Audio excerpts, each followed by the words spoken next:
Hello everyone, Jason from misprintedmtg.com, and today I've got a Photoshop tutorial for you guys.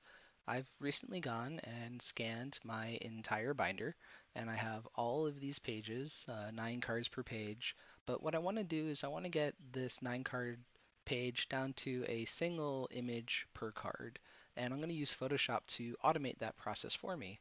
So the way I'm going to do that is first thing I want to do is I want to go to my Actions tab. If that's not open for you, you can go to Windows and just click Actions right here and it'll pop up. Or go away. Um, what I'm going to do is I'm going to create a new action, and let's go ahead and name our action. Let's name it Binder Chop, and we're going to start recording. Now what this is going to do, it's going to take everything that we're doing while this recording is active, and it's going to save it so that we can replicate it across a bunch of files. The first thing I want to do is I want to create my guides for where I want to tell Photoshop to chop this image up. The way I'm going to do that, it's going to go to View, New Guide Layout. Now I get this little dialog over here. You get columns and rows, and you just enter in how many divisions you want. In this case, we want 3 by 3. My settings are already input, but you may have to change yours. So let's go ahead and hit OK. And now we've got all these blue lines, these guides, all over our document. The only thing left to do is to slice it. And the way I'm going to do that is I'm going to select our slice tool. By default, Photoshop has the crop tool selected. If you want to change that, click and hold, and then go to the slice tool. Now, there's this button here, Slices from Guides. All I need to do is click this button, and it's created all these little icons. These icons are essentially all of our slices that Photoshop is going to do for us. The only thing left to do now is to save out all of our individual slices. The way we do that is we go to File, Export, Save for Web Legacy. We want to make sure that our file is a JPEG. We want our quality at 100.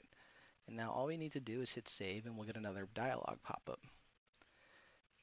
Now, the important thing here is that our slices are selected for all slices.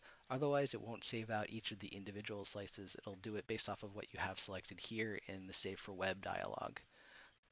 Everything looks good here, so we're going to hit save.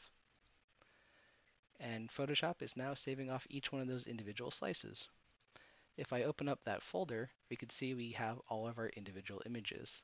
Isn't that cool? So there's one more thing I want to do before I stop recording my action, and that's I want to close the document. To do that, I'm just going to hit Control W.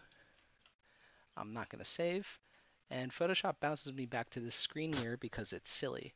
But I want to go back to my actions, so you just hit Window, Actions, and then I could stop the recording. Now I've got this binder chop action, and any image that I open up in Photoshop and run this binder chop on, it'll go ahead and divide that image into 9 sections. So what I'm going to do is I'm going to open up a few more binder pages. Let's go ahead and grab a few of them, just at random.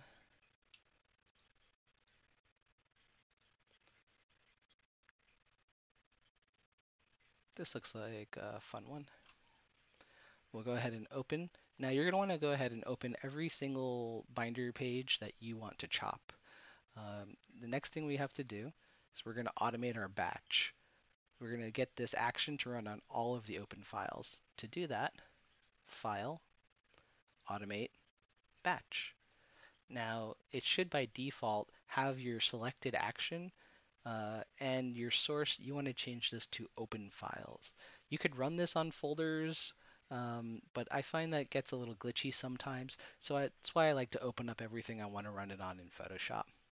Now that I have this selected, all I need to do is hit OK, and Photoshop's going to appear to freeze up for a little bit, but it's really running through these actions, and you can see it's actually closing the document as it goes through, which is why we put that close in the action itself.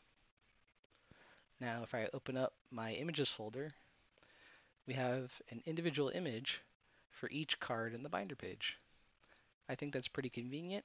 I hope that it's helpful to you guys. It's something that I wanted to do with my collection as far as the digital record keeping. Uh, thanks for tuning in, and I'll see you next time.